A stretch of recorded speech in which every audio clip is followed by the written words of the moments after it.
There has been much reaction to the revelation by the Communication Workers Union that the South African Post Office is pushing ahead with its plan to retrench about 6,000 workers. The allegations have fueled anxiety as workers say they have learnt with shock the planned move to retrench. SAPO has been in a dark financial hole for a very long time, going on a downward spiral for the past 15 consecutive years. CWU says this came as a shock as it comes just after SONA, where the president spoke of an improving economy and a turning tide. However, the post office has been said to be technically insolvent. In the past, SAPO told SCOPA that it has been experiencing grave liquidity problems and its core revenue continues to decline. CEO Nomkhita Mona joins us for this conversation. Thank you. Thank you so very, very much for joining us on Morning Live. Good morning, Leanne, and thank you for having us. I suppose my first question to you is, can you confirm the speculation that is around that SAPO is going to retrench 6,000 employees? Leanne, there's no speculation here. So in 2021, we developed a strategy called the Post Office of Tomorrow. As part of the work that we did in developing the strategy, we realized that at 15,600 employees at the post office at the time, we were overstaffed. And it was important that we would need to reduce the workforce. At the time, we put the number at 6,000 people, and we were going to do it over a period of 2 years, where we took 3,000 out in the first year and the following year as we implement the strategy. So the 6,000 number comes from that. You also mentioned that there seems to be an indication that one of our unions is shocked at this. We find it very surprising that any of our unions could be shocked at what is happening, because in the last 20 months, at least the time that I've been at SAPO, we have been engaging quite, regularly with the unions. And we have discussed this with them last year already.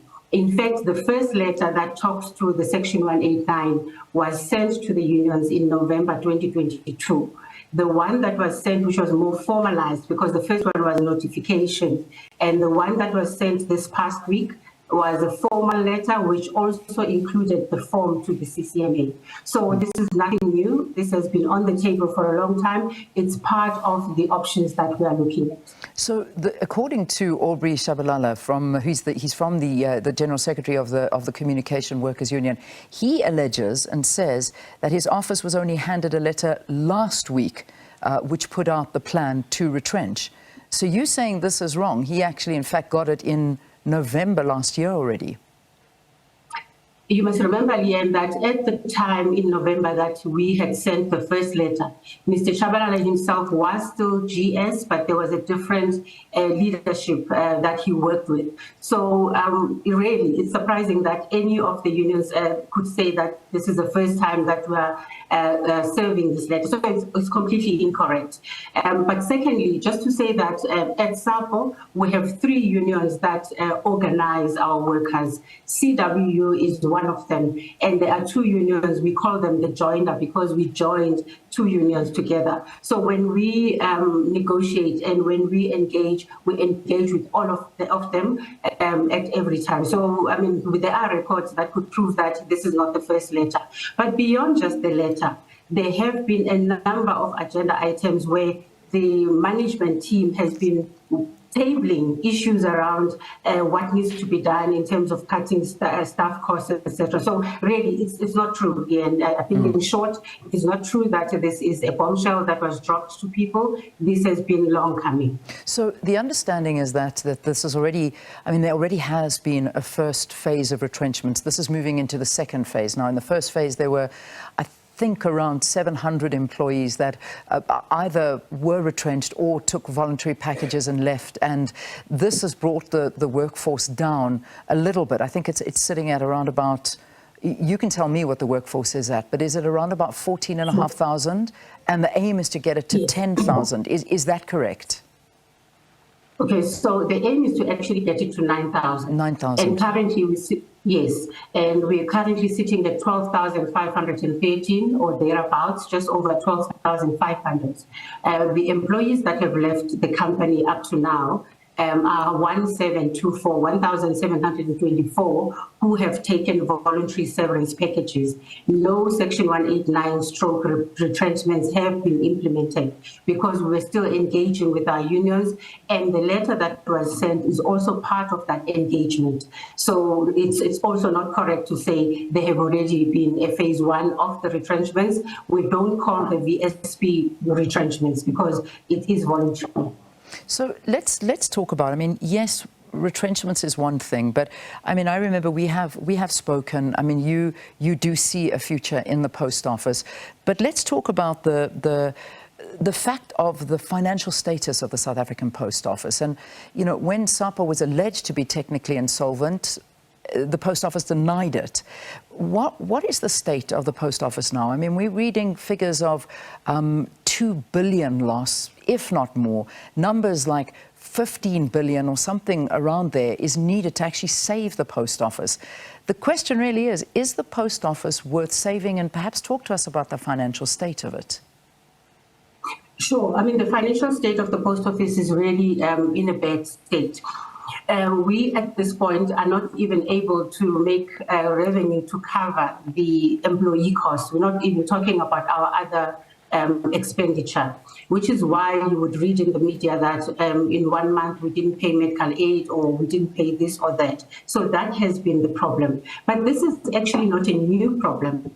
And we know exactly where it comes from and how it got to where it has come to.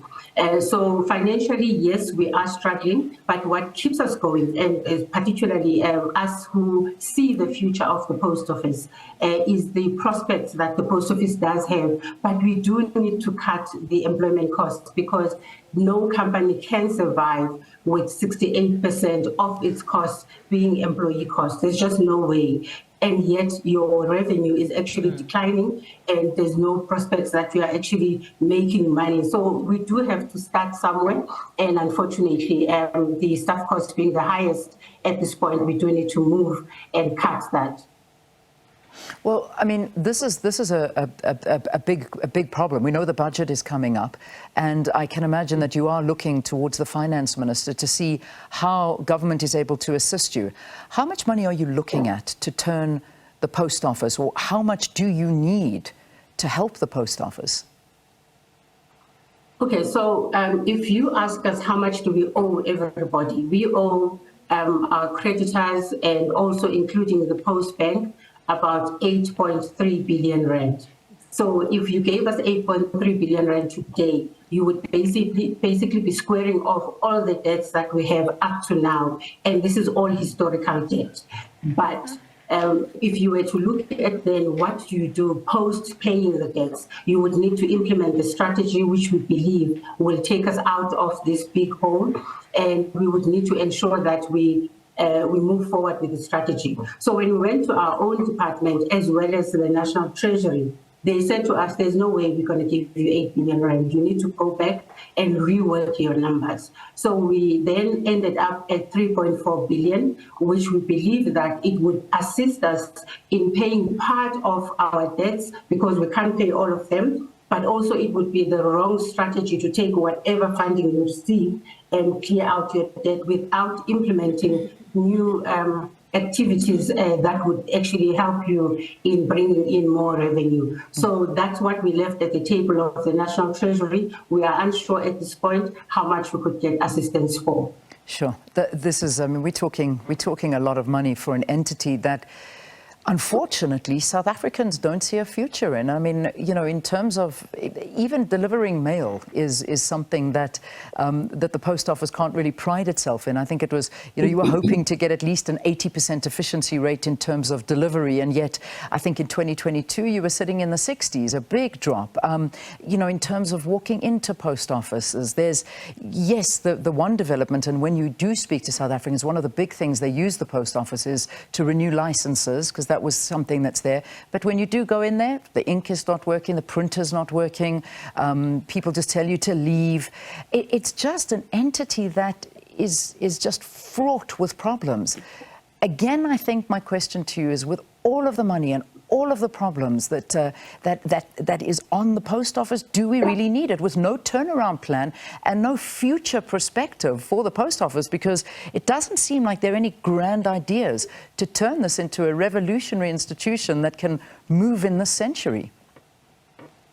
No, there are great ideas, Leanne. You just don't know about them because also when we prepared the strategy, we actually were quite careful not to share too much because remember, our competitors are agile, our competitors are in the private sector, but actually there are very great ideas for the post office, which is why you would find people in the private sector wanting to come into the post office space because they also see the same thing that we see. It is true that there are financial problems currently, but it also is equally untrue to say that the post office is irrelevant, to South Africans. A study was done recently by NCIMA. The study was commissioned by the Department of Communications and Digital Technologies because the Treasury has been saying to them, do not come back to us and ask us for money for the post office if you haven't concluded a market study of the postal sector. So the department has come up with the study, and the outcomes of the study are quite interesting in that South Africans of all walks of life, be it business and or individuals, they still prefer to use the post office. Forget the fact that, for a minute, not too long, forget the fact that we then disappoint them because we don't deliver. But our lack of delivery is also a function of our challenges and our financial challenges, because for you to be able to deliver, you need transportation, you need fleet, you need to be able to ensure that you have the tools of trade, which the workers always complain about. So for all those things, you can trace them all the way back to a number of decisions that have been taken over the last however many years that were not going to serve the post office, but also the financial quagmire. So you can trace everything back there. We also believe that, yes. You certainly can. Sorry for interrupting you, but, we've only got 2 minutes and then we've got news. But, one has to ask the question, with all of this happening and with all of the problems that are beset on the post office, what do your staff do? I mean, when you are talking about almost 13,000 employees and all of the problems, and when you walk into a post office, I mean, there's maybe 3 people that you see there working. I mean, 12,000 is a lot of staff with a lot of money. And of course, now when you talk severance packages, that's also something that needs to come from the coffers of the post office. What do the people do? What do the employees of the post office actually do when none of the stuff is actually working, as you're explaining? Yeah, correct. So this is part of the problem that we have. There is a culture problem at the post office. There is an issue around lack of productivity, which is something that we are dealing with currently. We've also enlisted the services of Productivity SA. But the question you ask is a valid one. If we have so many people, we should actually be at 100% delivery because the people are there. They come to work every day and they're supposed to push. Yes, there are elements or areas where there is, they talk about tools of trade not being there to enable them to work. But I am certain that you don't always need money to do part of the things that we need to do. So that's also part of the problem that we are dealing with here. Which is a big part, because in other words, you have got a workforce that are going to work and being paid basically to do nothing because they don't have the tools to do what they should be doing.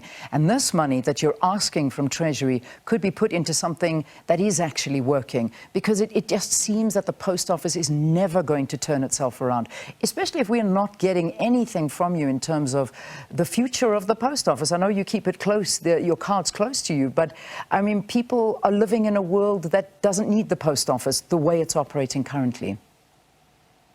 Yes, nobody needs it the way it's operating currently, but everybody does need it the way it will operate once we implement the strategy. All right, we've got to leave it there. But Nomkhita, thank you for talking to us. That's the CEO, Nomkhita Mona, responding to allegations of a looming Section 189 process that could see as many as 6,000 workers retrenched, and confirming it that, in fact, that is going ahead. Nothing new. This is something that's been planned for a while.